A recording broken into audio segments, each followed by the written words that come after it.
viver uma vida de máscara. Eu posso ser quem eu sou mesmo. A pastora Landa Older, líder da igreja Cidade de Refúgio, organizou uma balada gospel gay. Que maluquice, que besteira! Ela e a sua esposa, Rosânia Rocha, organizaram o evento que reuniu homossexuais, membros da sua igreja, entre outros convidados. A Refúgio White, nome dado à balada gospel, foi tema de uma reportagem da revista Veja São Paulo, que oferecia open bar santo, termo usado que indicava que as bebidas são liberadas, com drinks sem álcool,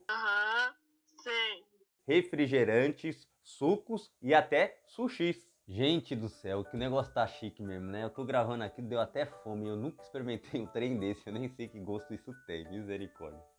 Vou também aqui compartilhar um vídeo de uma jovem que debocha de Deus e xinga Deus em uma live e diz que ele adora o caos. Ela fez alguns questionamentos sobre Deus. Será que ela tem razão? É sobre isso que eu vou falar e muito mais, então bora pro vídeo.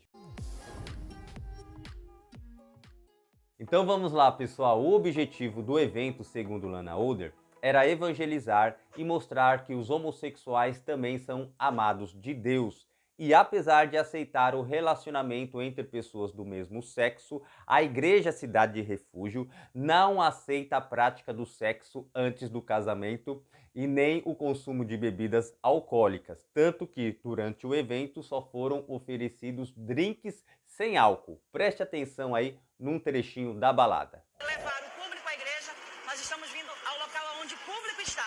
Na verdade é uma balada de evangelismo, onde a gente vem para convidar as pessoas a conhecerem que Jesus, ele ama os gays, ele ama todos. Eu acredito que a minha opção sexual, a minha orientação sexual não me leva para o inferno. Eu não preciso viver uma vida de máscara, eu posso ser quem eu sou mesmo. Não estão preparados, as igrejas acabam expulsando de certa forma essas pessoas. A mesma Bíblia que o heterossexual usa é a mesma Bíblia que o homoafetivo, o transgênero, o transexual vai utilizar. Ou seja, sexo só depois do casamento. Somos casados. Sim, foi...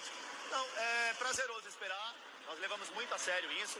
Isso é um princípio diante de Deus. Vem pra balada. Inclusive, a gente fez questão de fazer uma balada sem álcool, uma balada onde as pessoas vão ter a oportunidade de louvar a Deus, vai ter um momento de louvor, vai ter um momento de descontração, porque a proposta é evangelizar e não trazer a libertinagem. Olha, eu respeito a orientação sexual de cada indivíduo, até porque a Bíblia nos ensina que nós temos o livre-arbítrio dados por Deus, mas que no final seremos recompensados ou condenados por nossas obras de acordo com os princípios que Deus estabeleceu por sua vontade. Cabe a nós conhecer a vontade de Deus e obedecer ou não. Mas também tem o direito de discordar dessa nova filosofia doutrinária, se é que podemos chamar assim, e de vida cristã. O evangelismo pode ser moderno na sua apresentação, mas sem rebaixar os princípios que defende. Misturar o santo com o pecado é desvirtuar o objetivo do evangelho. A pregação, para cumprir o seu propósito, precisa elevar os ouvintes a um estágio espiritual superior e não nivelá-los ao estágio degradado do ser humano. A criatividade só será benéfica na pregação se for acompanhada de bom senso, espiritualidade e santificação. Ela diz que usa a mesma Bíblia e por que não pratica o que a Bíblia diz? Sabe, meus irmãos, existe uma frase do reverendo Richard Haverson, o ministro presbiteriano americano, que condiz muito com a nossa situação, porque nós já estamos vivendo os últimos dias. Ele diz o seguinte: no início, a igreja era um grupo de homens centrados no Cristo vivo. Então, a igreja chegou à Grécia e tornou-se numa filosofia. Depois chegou a Roma e tornou-se uma instituição. Em seguida, a Europa e tornou-se uma cultura. E finalmente chegou à América e tornou-se um negócio. Meus irmãos, agora vamos ver o vídeo dessa jovem que debocha de Deus, xinga Deus nas redes sociais através de uma live, e eu quero fazer um comentário importante, então preste atenção. Pessoas que já saíram comigo pode provar. Qualquer pessoa que tá passando necessidade, eu vou no mercado mais próximo e eu compro alguma coisa pra pessoa comer e beber. Beleza. Eu faço isso quando eu vejo, porque eu fico, bastante tocada. Por que ele não faz? Estranho, né? Estranho. Por que ele não faz? Bem estranho, né? Tipo assim, ele criou todo mundo pra todo mundo se fuder. Porque é isso que a gente fica aqui no mundo, né? A gente tá aqui no mundo só pra se fuder na mão dele. Né? Tipo, o pobre nasce pobre e continua pobre, o rico nasce rico e continua rico. Não tem mudança nenhuma. E ele poderia mudar isso, mas ele não muda porque ele não quer. Ele só quer ver o caos. Ele adora assistir o caos. Então aí, né, gente, se até eu, que não sou nenhuma divindade, que eu não criei nada, eu vou lá e eu pago alguma coisa pro cara comer, por que Deus não faz isso? Por que ele não acaba com a fome do mundo? Por que ele não acaba com a violência do mundo? Por que... Sabe, irmãos, o que aconteceu com Satanás? Satanás achava a mesma coisa, que Deus não sabia o que estava fazendo. Foi um dos piores erros que ele cometeu na sua vida, na sua existência, e um dos maiores pecados que logo depois ele também induziu o homem a cometer o mesmo erro. Porque quando ele aparece ali para Eva e diz, olha, Deus disse isso? Não, isso não é verdade. Vocês serão semelhantes como Deus, como o Senhor.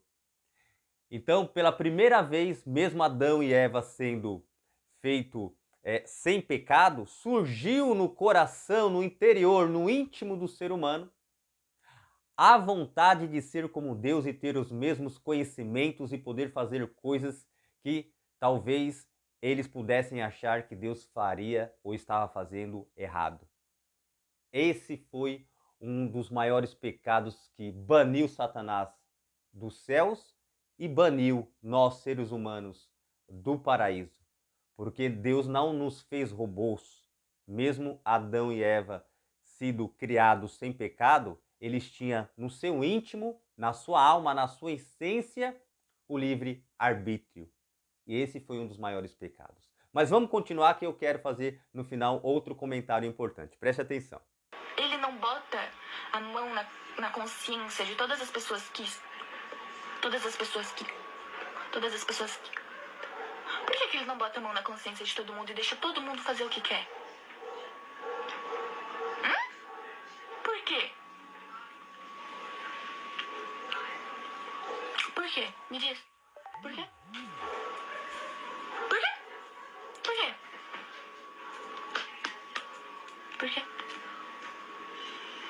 Sim, mas... Menina parece um periquito. Que? Misericórdia. E a menina é tão jovem, mas fala tanto palavrão. Só Deus, meu. Por quê? Sim, exatamente, porque ele adora ver o caos. Adora ver o caos. E não faz nada, absolutamente nada sobre isso. Por quê? Porque ele é um puta de um egocêntrico do caralho. Outra coisa é que as igrejas só podem louvar ele, né? Tipo assim, não pode ter nenhum outro santo, não pode ter nenhuma outra divindade, só pode ter ele. Ele quer ser tão exclusivo assim, tipo, porra, só pode ter eu. Me adorem, adorem a mim. Todo o resto tá errado, adorem só a mim.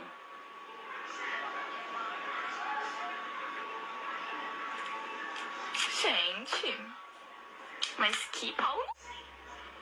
Sigam só a mim porque o resto está errado. Eu sou o único que tá certo.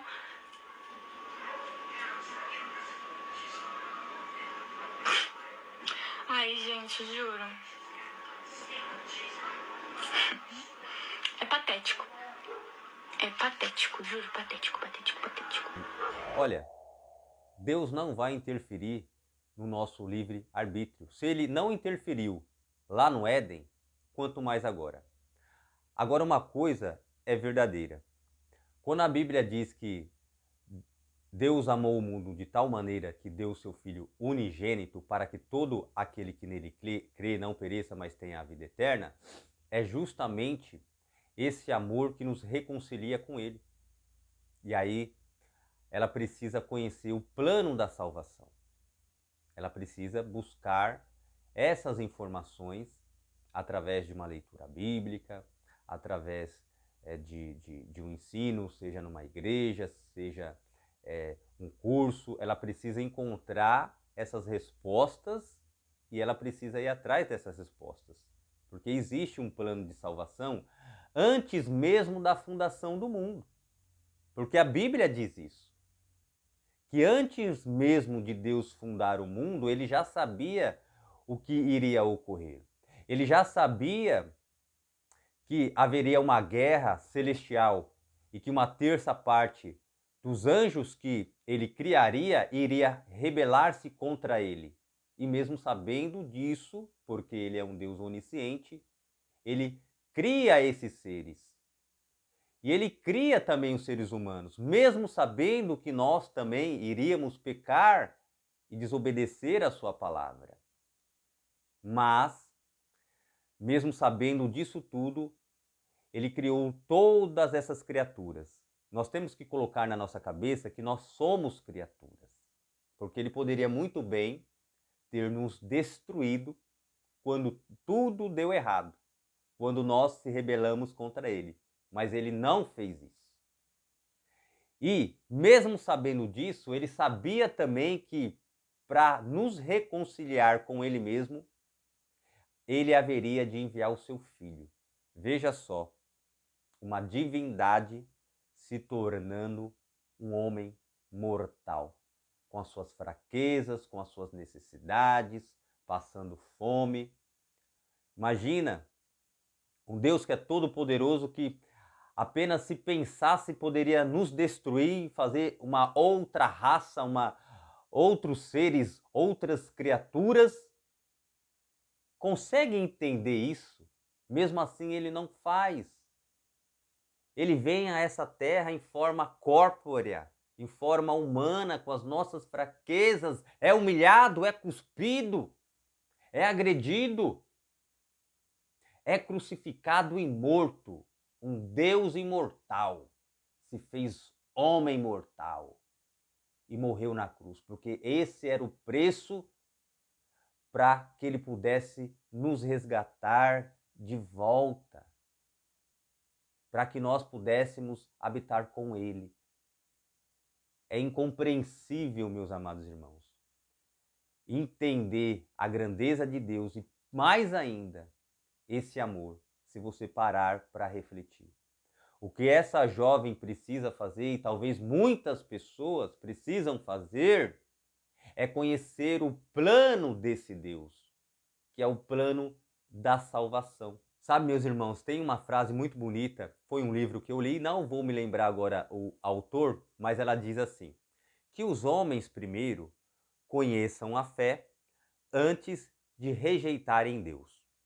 E é o que muitas pessoas precisam conhecer primeiro para depois ter uma opinião formada e aí discutir isso, principalmente na internet, e não sair aí falando besteira e asneira. Eu espero que você tenha gostado desse vídeo, que Deus abençoe a sua vida e a sua família e até a próxima. Tchau!